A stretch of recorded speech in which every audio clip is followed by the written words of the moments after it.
안녕하십니까. 음, 많은 질문 보내주셔서 감사하고요. 어, 질문에 대한 질문을 먼저 말씀을 드리고 답변을 하도록 하겠습니다. 첫 번째, 어, 한우 어머니가 보내주신 질문인데, 2년 8개월간 케톤식 진행으로 성장 호르몬이 낮게 나오고 키가 잘 크지 않고 있습니다. 케톤식을 중지하면 성장 호르몬 수치가 오르고 키도 크게 될까요? 이건 맞습니다. 그래서 케톤식 중단하고 나서 성장 속도를 보면 케톤식 중단하고 나서 그 전까지 성장이 제한되던 아이들이 폭풍 성장을 하게 되는데 그 폭풍 성장의 정도가 케톤식을 안 했을 때에 비해서 얼마 정도까지 그거를 커버할 수 있을지, 보완하게 될지, 그거까지는 모르지만, 어쨌든 식이치료 중에 성장이 떨어지는 거는 맞고, 그 성장이 식이치료를 중단한 이후에 다시 촉진되는 것은 맞습니다.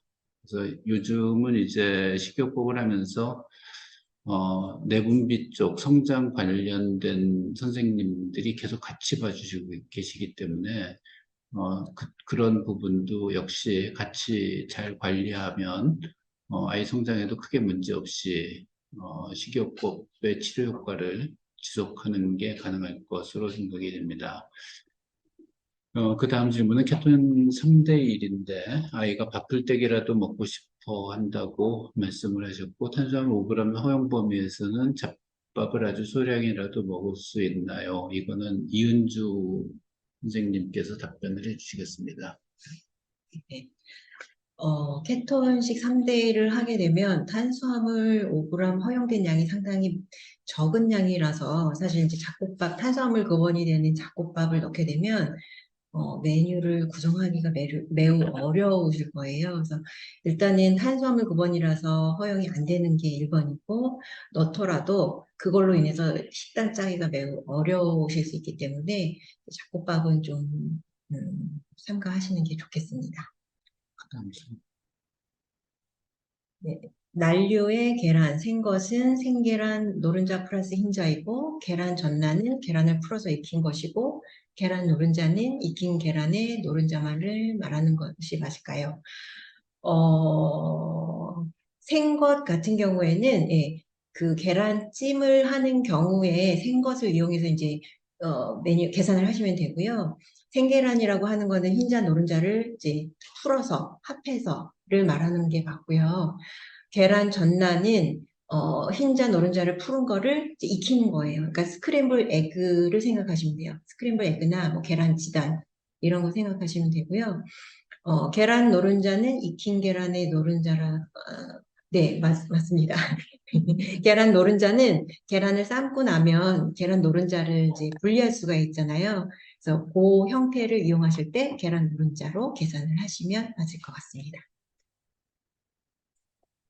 다음 질문이 케톤을 종료하려면 뇌파 증상 두 가지가 완벽하게 사라져야 할까요? 라는 질문인데 상황에 따라서 이거는 개인적으로, 개별적으로, 개인차가 워낙 많기 때문에 개별적으로 결정을 해야 됩니다. 그래서, 케톤을 했을 때에, 도움을 받는 부분, 케톤을 안 했다면 도움을 받지 못하는 부분, 케톤을 안 했다면 아이가 어떤 상황이 될지, 그런 거에 대해서, 개인차가 사실 굉장히 많아서, 케톤을 일반적으로는 대개 한 2년 정도 유지하고 종료하거나 비율을 많이 낮추는 게 일반적이기는 한데, 2년이 됐는데 발작은 많이 좋아졌는데 뇌파가 많이 안 좋다. 아니면 중간에 비율을 많이 낮췄는데 도로 발작 증상이 더 악화되고 뇌파가 나빠졌다. 이런 경우에는 식이치료를 좀 더 강력하게 3대1 정도의 치료 방법으로 그냥 계속 유지하는 게 더 나을 수가 있고 만약 그 증상이 혹시 남아있더라도 증상이나 뇌파가 조금 안 좋은 상태로 남아있더라도 식이치료를 좀 비율을 줄였을 때 그 상태에서 더 악화되지 않는다 그러면 그 상태로 유지하는 게 좋아졌다 그러면 그냥 유지가 된다 그러면 그 줄인 상태로 비율을 낮춘 상태로 유지하는 것도 한 가지의 선택의 방법일 수가 있습니다. 실제로 이제 식이요법이 반드시 필요한 그런 종류의 병들이 있는데 뇌에 당을 공급하지 못하는 그런 글루토안 결핍 그런 그 질환 같은 그런 질환은 케톤식이를 하지 않으면 환자의 뇌가 완전히 망가지는 그런 결과를 초래하기 때문에 거의 평생 케톤식이를 해야 되는 그런 종류의 병이거든요. 근데 1992년도에 이런 병이 처음으로 이제 보고가 된 이후에 지금까지 92년이면 지금까지 30년 되죠. 30년 조금 넘는 시간 동안 식이요법을 지금까지 완벽하게 지속하고 있는 환자가 있습니다. 미국 얘기인데, 그러면서 정상 활동을 하고 다른 문제 없이 신체적인 부작용이나 이런 것들 없이, 물론, 환자가 굉장히 좀 성장이나 이런 부분들이 좀 많이 떨어지기는 하지만, 성장이 떨어지더라도 발작을 안 하고 인지 기능이 잘 보존되는 상태로 유지가 되는 그런 경우들이 있거든요. 그래서 식이요법을 오래 하는 게, 어, 오래 해서 아이한테 도움이 된다 그러면 오래 유지해 주는 게 더 좋을 거고, 오래 했을 때 여러 가지 문제가 발생한다 그러면, 가급적이면 좀, 비율을 낮춰서 유지하는 쪽으로 선택을 하는 게 좋을 거고, 그래서 그런 문제는 개별적인 상태, 그리고 환자가 갖고 있는 현재 상태에 따라서 그런 문제를 조정하는 게 필요할 것 같습니다. 김하은 만 16세 설명 중에 현재 약을 4가지, 5가지 먹고 있고 만 6세부터 현재 16세인데 10년은 취성대전증인가요? 라고 질문을 하셨는데 10년 동안 지금 치료하고 있고 약 4가지, 5가지 먹고 있고 그러면서 발작을 안 한다 그러면 난치성 뇌전증이라고 얘기는 못하죠. 근데 발작을 계속하고 있다 그러면 난치성 뇌전증이라고 할 수가 있고요.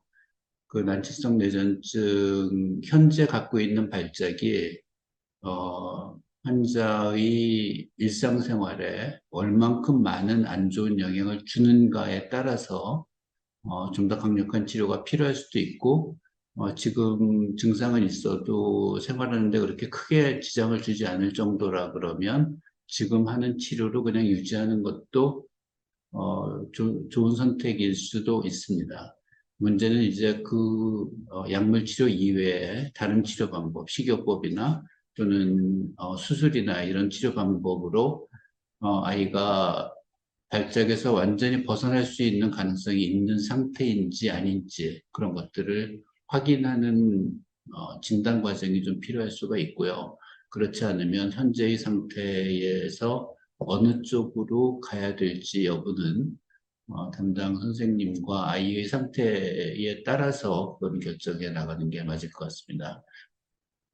탄수화물 제한에 대한 거는 케톤식이를 하는 게 아닌데 탄수화물만 제한해가지고 식이 그 발작 조절에 도움이 될지에 대한 질문인데 안 하는 것보다 낫겠죠. 그렇지만 치료 효과를 기대할 정도로 탄수화물 제한을 하려면 적어도 검증돼 있는 과학적으로 검증돼 있는 치료 방법이라고 알려져 있는 케톤식이나 에킨스 다이어트나 또는 저당화 지수 식이요법 이런 정도는 과학적으로 항경련 효과, 항발작 효과가 확실히 검증되어 있는 상태고 그것보다 그냥 단순하게 탄수화물만 제한하는 정도로는 발작 억제 효과가 완전히 검증되어 있지는 않지만 뭐 건강상으로는 도움이 될 수 있을 거라고 생각이 됩니다. 다음 질문은 애킨스 식이요법을 3개월째 하고 있는데 매일 4~5번 하던 경기가 한두 번으로 줄었는데 앞으로 더 줄어들지 여부에 대한 질문입니다. 4~5번 할 때보다 한두 번 하면 훨씬 아이가 더 좋겠죠. 훨씬 편할 수 있는데 한 번도 안 하게 만들 수 있는 방법, 결국 치료의 강도를 높이는 수밖에는 없습니다. 치료의 강도를 높이는 방법은 식이요법을 좀 더 강력하게 하거나, 식이요법을 강력하게 한다는 얘기는 탄수화물을 더 많이 줄이고, 지방의 비율을 더 높이고, 전체적인 칼로리를 더 낮추고, 이런 게 더 강력한 방법이고, 식이요법을 그냥 유지하면서 추가적으로 약물 치료를 더 강하게 하는 방법도 선택할 수가 있고요. 그래서 그 두 가지 방법 중에 어느 한 가지를 선택을 해서라도 경기가 완전히 멈추게 할 수 있는 상태라면 멈추게 하는 게 더 나을 것 같고, 결국 그런 정도가 너무 아이한테 힘들게 만든다 그러면, 그런 게 너무 힘들다 그러면 어, 그냥 이런 상태로 경기 한두 번 정도 하는 상태로 생활하면서 그런 상태로 타협을 하는 것을, 그런 걸 이제 결정하는 것도 한 가지의 방법인데, 그냥 타협을 할지 아니면 좀 더 강력하게 해서 경기를 완전히 안 하게 만들지, 그건 역시 현재 상태와 뭐 아이의 상태 이런 것들을 전부 다 같이 감안해서 결정을 해야 될 것 같습니다. 두부를 많이 먹는 편인데 괜찮을지요? 이거는 뭐 제 생각에는 분명히 괜찮을 것 같습니다. 그 네. 비율에 그 포함되어 있는 정도로 식단을 구성한다 그러면 그 두부를 많이 먹든 다른 종류를 많이 먹든 그거에 크게 지장을 받지 않을 것 같습니다. 다음 질문은 일반인들의 다이어트 식이요법인 저탄고지 식생활과 체중 조절 등도 뇌전증 감소에 영향이 있을까요?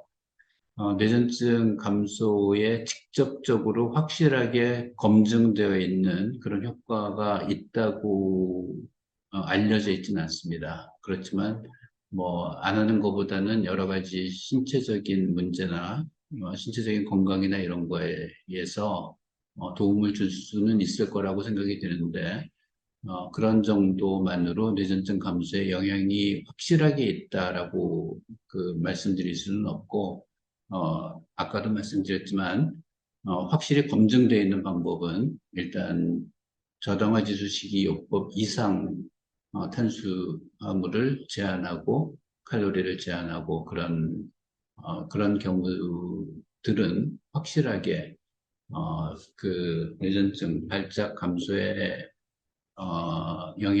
도움을 준다는 것들이 과학적으로 검증되어 있습니다. 다음 질문은, 오서윤, 9살 여자아이고, 결신이라는 거는 이제, 우리나라 정확한 용어로는 소발작입니다. 소발작. 결신이라는 용어는 일본 용어인데, 일본 의사들이 주로 쓰는 용어인데, 우리나라에서의 정확한 용어는 소발작 뇌전증입니다. 소발작 뇌전증으로 약 복용 중이고, 1년째 증상이 없고, 뇌파는 조금 남아있다고 하셨고, 병원에서 식이요법을 권유하신 상태는 아닌데 난치성 뇌전증이 아니어도 탄수화물을 줄이면 뇌파가 좋아지는데 도움이 되는지 궁금합니다. 라는 질문입니다. 탄수화물을 줄이는 거가 어쨌든 긍정적인 효과는 있을 거로 생각이 됩니다. 그렇지만 식이요법을 통해서 발작파를 좀 더 좋아지게 만드는 것이 필요하다고 하면 일단 저당화 지수 식이요법 그 정도까지는 해야지 도움이 될 거라고 생각이 되고요. 이 소발적 뇌전증도 약물 치료로 조절이 되지 않을 경우에 식이요법도 분명히 도움을 줄 수 있는 치료이기 때문에 식이요법을 굳이 하지 않을 이유는 없다. 그러니까 한번 시도해 볼 필요가 있다. 그렇게 말씀드릴 수 있습니다. 다음, 박은정 질문인데, 이거는 이은주 선생님께서 답변을 해 주시겠습니다. 어육류분이나 채소군 무게 잴 때 조리 후 무게로 계산하는 것이 맞을까요? 라고 질문하신 부분은 조리 후에 무게를 재시면 되고요.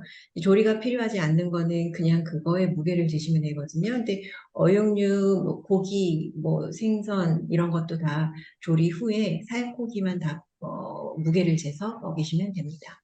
채소도 당근이나 단호박이 다른 채소에 비해 탄수화물이 많던데 비율만 맞으면 먹어도 상관없을까요? 채소류는 탄수화물을 맞추기 위해서 이제 같이 구성하기 때문에 채소를 같이 이용하시면 되는데요. 그 중에서 지금 말씀하신 이제 당근, 단호박이 탄수화물이 꽤 많고요. 특히 이제 단호박은 단맛이 있는 이제 채소라서 권장되지는 않습니다. 그래서 당근까지는 허용이 되나 단호박은 좀 삼가하시는 게 좋겠습니다. 그 다음 질문은 이제 학교 급식 먹는 아이들은 아침과 저녁만 관리해 주나요? 라는 질문인데, 대표적으로 이제 학교 급식의 경우에, 소아 당뇨가 있는 아이들이 있거든요. 소아 당뇨가 있는 아이들을 학교에서 급식을 할 때, 다른 아이들하고 똑같은 급식을 제공하지는 않습니다. 그렇게 되면 큰일 나겠죠. 혈당 막 오르고 그러면서 당뇨가 굉장히 악화되고, 고혈당이 되면 고혈당에 따른 샥이나 뭐 의식장애 같은 것들이 올 수 있으니까. 케톤식이도 마찬가지입니다. 케톤식이도 학교에서 당뇨 아이들을 당뇨식이를 제공하듯이 케톤식이도 케톤식이를 제공하도록 학교 선생님하고 적극적으로 이건 소통해서 그런 쪽으로 만들어 주시는 게 필요합니다. 그래서 저당화제 주식이나 어떤 식이요법도 학교에서 불가능할 수 없거든요. 그러니까 그런 것들을 학교에서 같이 관리해 줄 소아 당뇨 아이들이 학교에서 식사를 하는 거를 관리해 주듯이 이것도 반드시 학교에서 같이 관리를 해줘야 되는데 그거를 학교 영양사나 학교 그 조리사가 특별식을 이렇게 만들어주는 건 불가능하기 때문에 그거는 도시락이나 이런 걸 통해서 계속 만들어서 제공을 해줘야 되고 부모님들이 그거는 당연히 그렇게 해주시는 게 필요할 것 같고요. 그런 것들을 먹으면서 아이들과 같이 사이좋게 잘 먹을 수 있도록 관리해 주는 게 결국 학교의 책임이라고 말씀드릴 수가 있습니다. 다음 질문은, 김시은 14세 여자, 케프라 최대 용량, 라믹탈, 데파코트 스프링크 3개약 먹고 있는데 몸무게가 60인 중2 여학생인데 살이 찝니다. 약은 한 번도 빠진 적이 없는데 3개 약으로 조절이 안 될 시에 케톤을 생각해야 하는지요? 유전증 진단 올해 2년 되었습니다. 케톤 시기는 이런 경우에 선택할 수 있는 치료 방법 중에 하나고 어, 다른 약물 치료 아직까지 사용하지 않은 그런 약물 치료도 선택할 수 있는 치료 방법 중에 하나입니다. 그리고 케톤 시기가 이런 경우에 발작이 조절이 되지 않는 상황이라 그러면 체중 조절의 효과를 같이 기대할 수 있는 그런 목적을 두 가지를 같이 달성할 수 있는 그런 선택할 수 있는 치료 방법의 하나다. 그렇게 말씀드릴 수 있습니다. 다음. 이준원, 남자 12세, 뇌염 발병 후 후유증으로 경기를 하면서 6년간 약물 복용하고 있습니다. 에킨스 2년 했음에도 대발적이 주기적으로 나왔고 현재는 저당 식기를 하고 있고 에피듀올렉스 포함 8가지 약을 복용하고 있습니다. 다시 케톤식이 지방 비율을 높이기 시작한다면 발작을 멈출 수 있는 확률이 높을까요? 아니면 수술적 확률이 발작을 멈출 수 있을까요? 라는 질문이신데 뇌염 발병 후에 후유증으로 발작을 하는 경우가 사실, 어떤 치료를 해도 치료가 잘 안 되는 그런 원인 질환을 갖고 있는 그런 뇌전증의 하나입니다.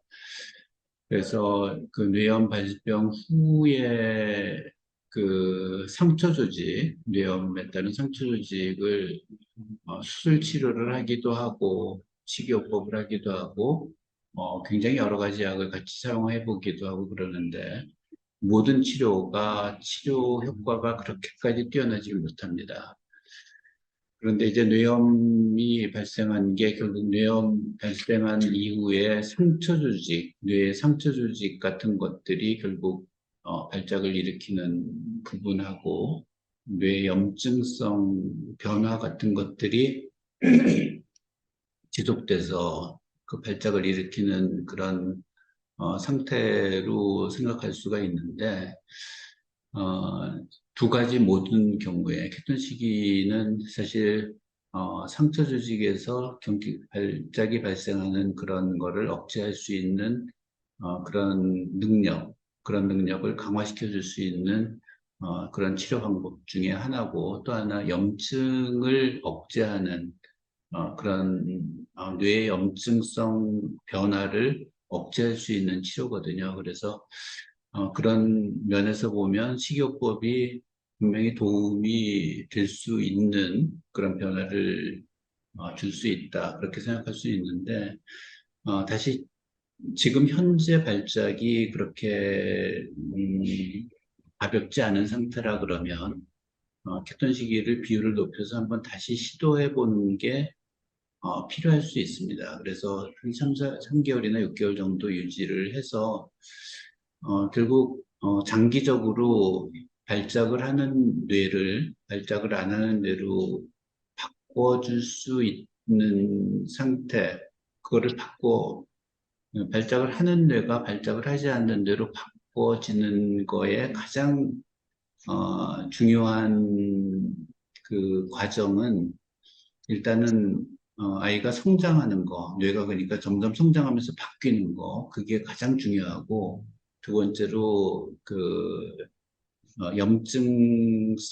염증성 변화 같은 것들을 억제하고, 또 하나는 이제 그 발작이나 이런 것들에 의해서 뇌에서 발생하는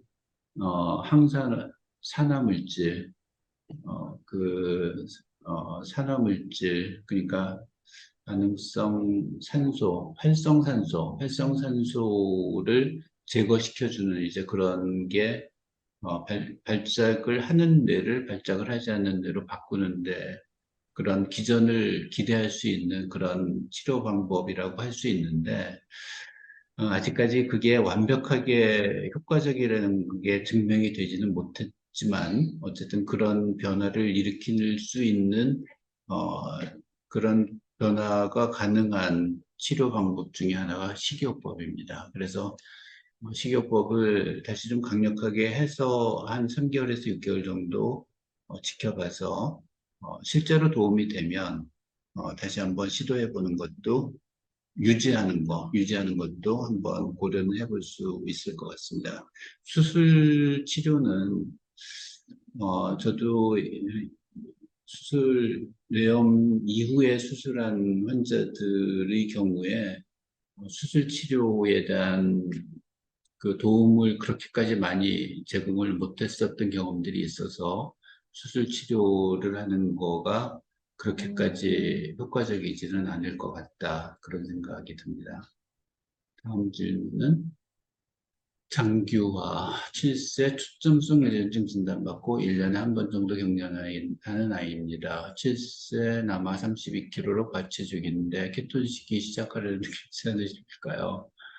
병원에서 굳이 저도 1년에 한 번 발작하는 것 때문에 케톤 시기를 추천하고 싶지는 않은데 1년에 한 번 발작하는 정도라면 초점성 뇌전증 1년에 한 번 정도 발작하는 거라면 1년에 한 번 정도 발작을 하는 거하고 아니면 1년에 한 번 하는 발작을 안 하고 1년 내내 케톤 시기를 하는 거하고 그냥 둘 중에 하나 선택하시면 될 것 같습니다.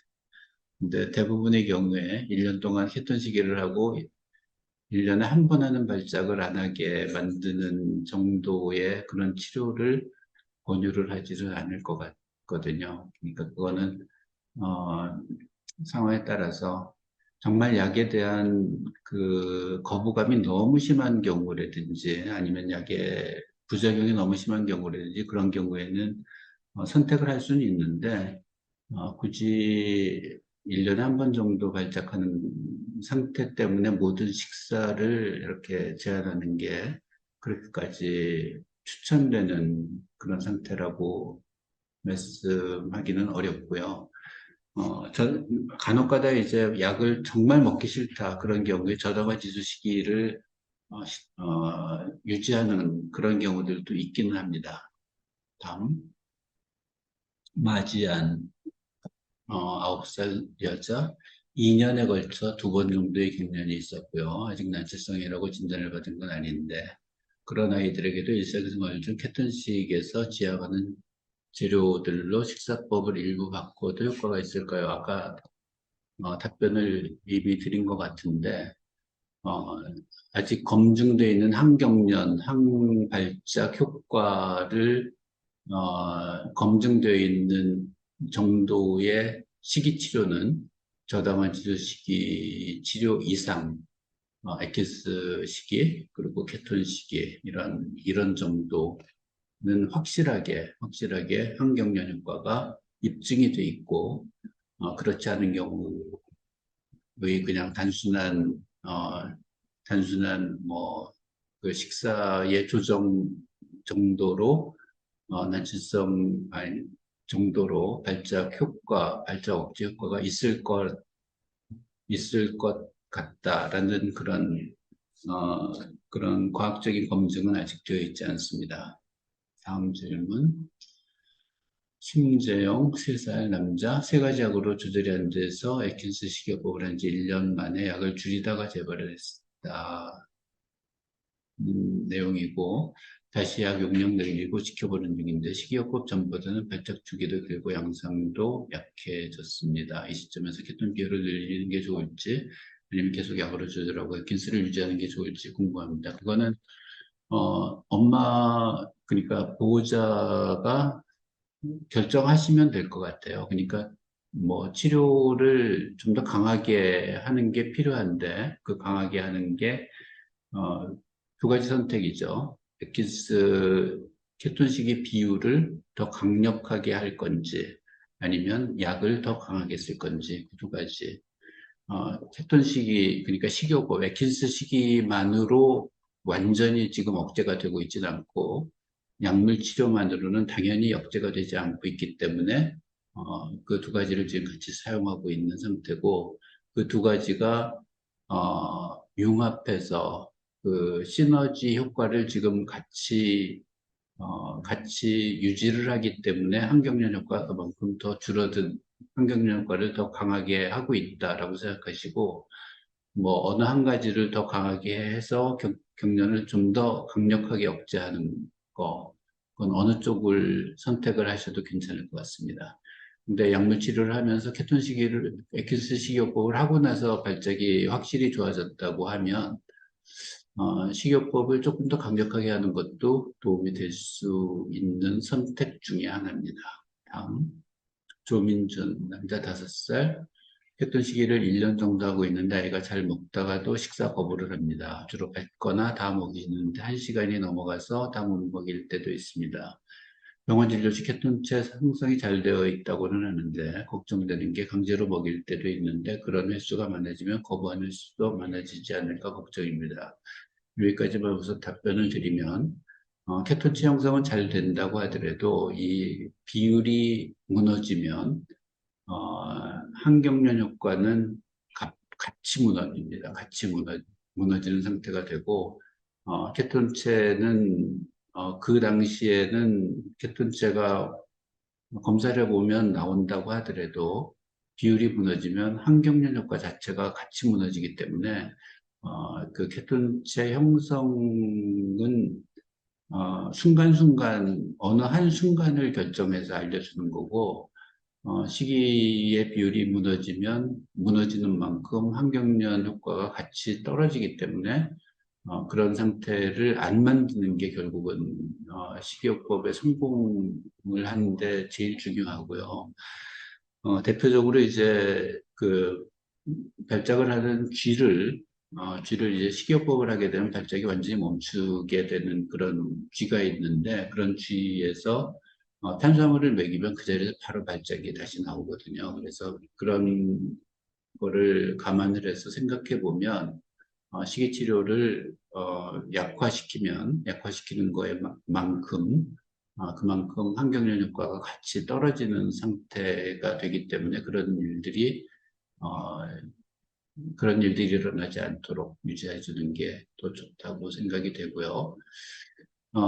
강제로 먹일 때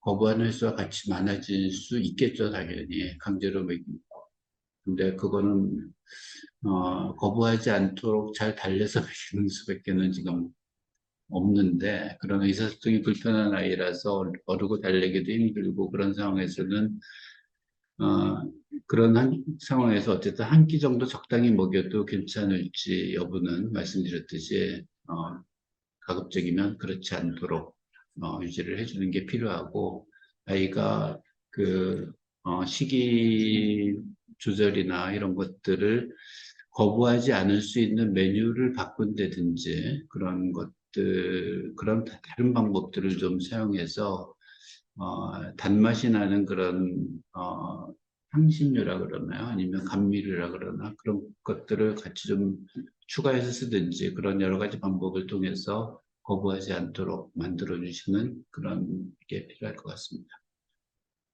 다음 질문은 음, 다음 질문은 김성진 씨, 남자 20세, 21세 남자인데 뇌졸중 진단을 받고 12살부터 10년 정도 약 복용하고 있는데 케토닉식을 시작해도 될까요? 이런 질문이신데 발작이 충분히 조절되지 않고 그러면 케톤식을 시작하셔도 됩니다. 근데 성인에서는 케톤식을 유지하는 거 사실 거의 불가능해서 보존적 식이요법보다는 애킨스 다이어트, 애킨스 식이요법 정도를 하거나 아니면 저당화지수 식이요법 같은 것들을 함께 하거나 이런 것들이 도움이 될 수가 있을 것 같습니다.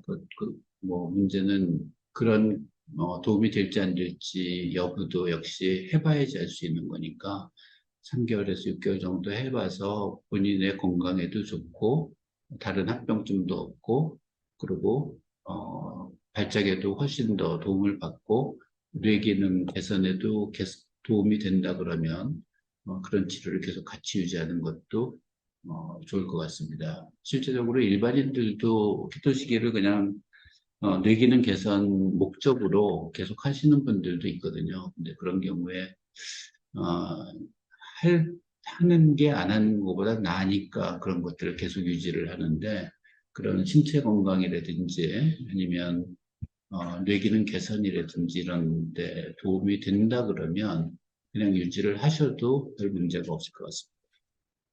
다음 질문은 탁수아. 수아는 제가 아는 아이죠. 액티스나 케토 말고 저당식이요법을 하라고 하셔서 하고 있는데 저당식이 효과도 같은 걸까요? 아니면 아이 증상이나 상태에 따라서 저당식이로 할지 케톤으로 할지가 정해지는 건가요? 저당시기를 학교 점심 급식 시간에 못하고 있는데 이런 경우 효과가 아예 없는 건가요? 라는 질문이십니다. 발작의 정도가 심할 경우에는 당연히 아주 강력한 그 식이 치료가 필요합니다. 아주 강력한 치료. 강력한 치료는 케톤식이에 그리고 그거보다 조금 덜 강력한 치료는 에킨스 시기에, 그거보다 조금 덜 강력한 치료는 저당 시기라고 생각하시면 됩니다. 발작 때문에 아이가 정말 굉장히 힘들어하는 상태라면 아주 강력한 치료가 좀 더 효과적일 수가 있겠죠. 근데 그 수아 같은 경우는 어, 일단 발작이 뭐 증상이 확실할 걸로 생각이 되기는 하지만 그 발작이 아이의 의식을 잃게 만드는 발작도 아니고, 그리고 아이가 정신을 잃고 쓰러지게 만드는 발작도 아니고, 그런 상태이기 때문에, 그런 상태이기 때문에 그렇게 강력한 치료까지 필요하지 않겠다라고 생각해서 저당시기를 권유를 한 거고, 저당 시기도 아까 말씀드렸던 그런 여러 가지 그 기전을 통해서 뇌가 회복해 나가는데 병적인 뇌가 병적이지 않은 뇌로 이렇게 변해 가는데 어느 정도의 도움을 줄 수 있을 걸로 그냥 기대를 하고 시도를 하는 거다라고 생각하시면 될 것 같습니다. 그래서 저당 시기나 케톤 시기를 결정하는 그 기준은 아이의 상태에 따라서 결정하는 거고요.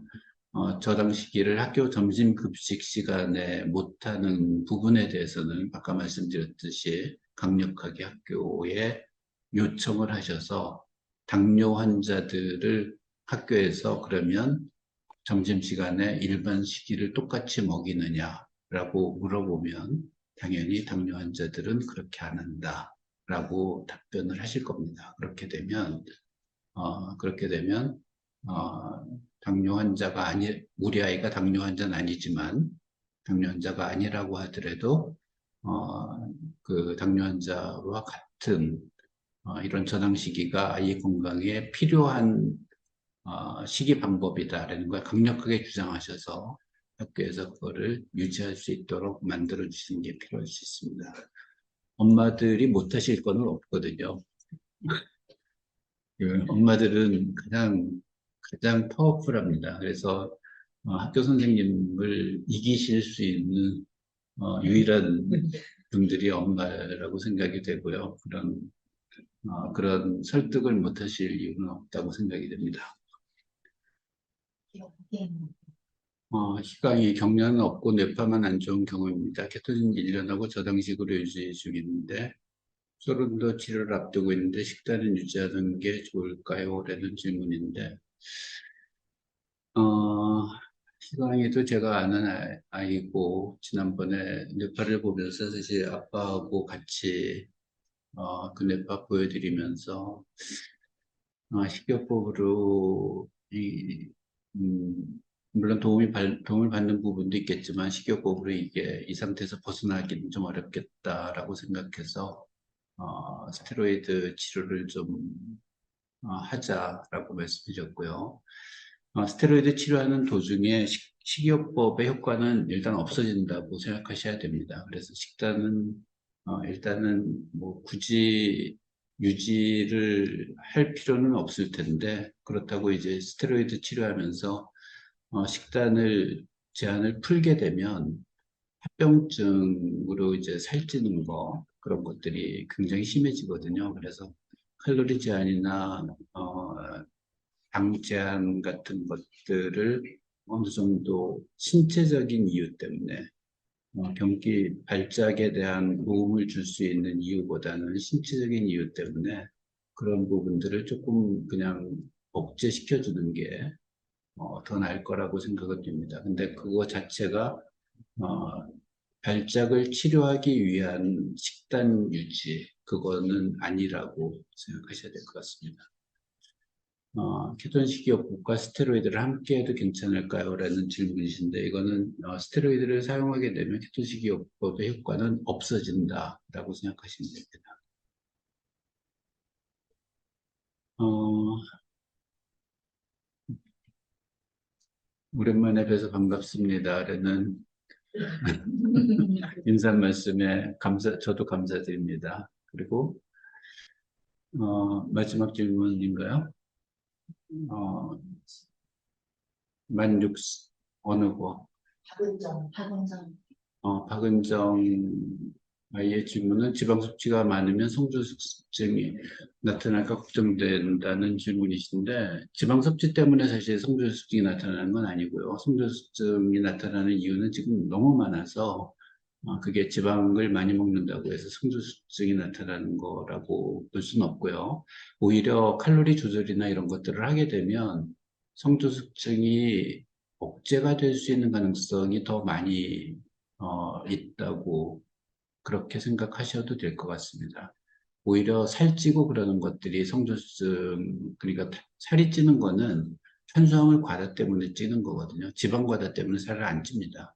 탄수화물 과다가 살이 찌는 거고, 지방은 흡수되면 대개는 그냥 다 그 소진이 되고, 탄수화물은 흡수되는 게 지방으로 남아서 살을 찌게 만드는 그런 성분이 있기 때문에 탄수화물 섭취가 많은 게 그 살찌는 원인이 되고 살찌는 원인이 성조증으로 영향을 줄 수 있는 그런 상태이기 때문에 지방 섭취 자체가 성조증하고 직접적인 연관이 있다고 보기는 조금 어려울 것 같습니다. 이재현 그 아이의 질문은 어, 뭐 집에서 탄수화물 줄이고 지방 늘리는 어느 정도의 방법도 효과가 있을까요? 이건 아까 답변을 드린 거를 참조하시면 될 것 같고요. 부분적인 케톤 식이요법은 하는 게 글쎄요, 크게 도움이 되지는 않을 거라고 말씀드렸고, 그 다음에 조민준, 질문은 기름량을 정확히 맞추기 위해 약간의 오차가 생겨도 괜찮을까요? 예를 들어서 케톤이 50cc, 올리브 16cc, MCT 16cc를 맞춰야 하는데 각 플러스 마이너스 1ml일 때 윤주 선생님 어떻게 생각됩니까?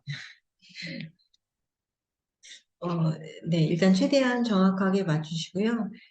근데 뭐 플러스 마이너스 1mm가 됐다고 해서 비율이 갑자기 확 깨지는 거는 아니니까 최대한 노력하셔서 맞춰주시는데 아마 근데 교육을 받으실 때 미리가 아니고 그람으로 받으셨을 것 같아요. 그래서 이제 저울을 이용해서 그람으로 맞추시면 정확하게 더 맞추실 수가 있을 것 같아요. 그러니까 부피로 재는 것보다 전자저울로 재시는 게 정확할 것 같습니다.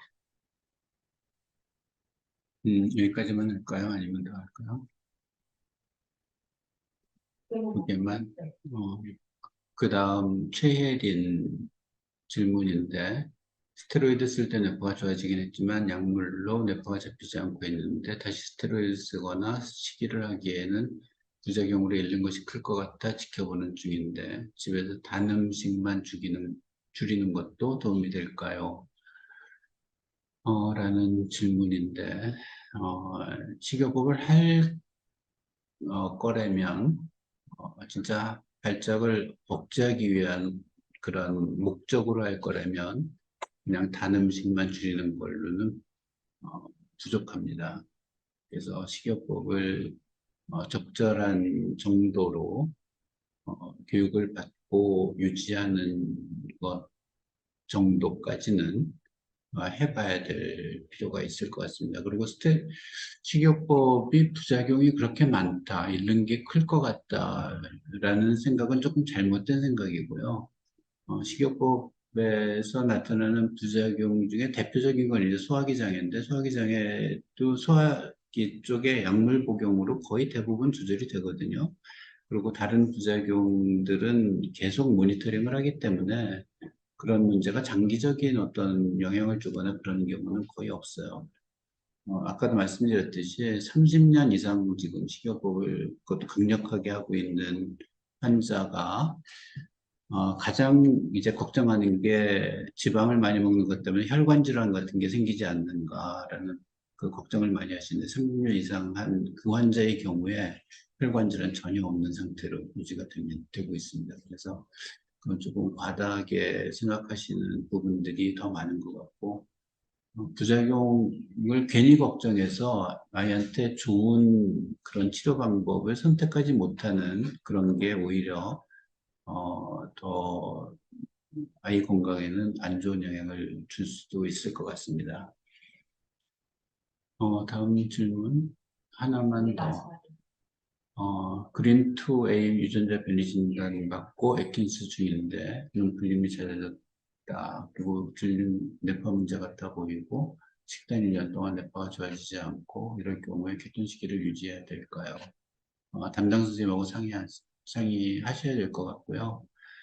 1년 동안 효과가 없으면 그거는 효과가 없는 아이에 들어간다라고 생각해야 되고 어, 그냥 간단하게 생각하시면 됩니다. 식이요법 했을 때 좋아지지 않았는데 식이요법을 끊고 나서 더 나빠졌다 그러면 그 식이요법이 그동안 그나마라도 도움을 줬구나라고 생각하고 다시 하면 되고, 식이요법을 중단하고도 크게 나빠지지 않으면 식이요법 자체가 크게 도움을 못 줬다라고 생각하시면 됩니다. 그래서 식이요법을 계속 반드시 오랫동안 지속적으로 유지해야 된다라고 강박적으로 생각하실 필요가 없고, 치료하다가 효과가 없으면 끊어보고, 끊었을 때 나빠지면 다시 하고, 그리고 뭐 그런 거를 뭐 한두 달 사이에 이렇게 왔다 갔다 하는 건 안 좋지만, 적어도 6개월, 1년 정도의 시간을 지속을 했었다 그러면 한번 끊어보고 그러고 나서 나빠지지 않으면 그냥 끊는 상태로 그냥 유지하는 게 더 나을 것 같고, 만약 끊었는데 더 나빠졌다 그러면 다시 하면 되거든요. 그렇게 좀 자유롭게 생각하시면 될 것 같습니다. 자유롭게 생각하셔서 담당 선생님하고 상의하셔서 결정하시면 될 것 같습니다. 이상으로 오늘 질문을 모두 다 소화하고 마치도록 하겠습니다.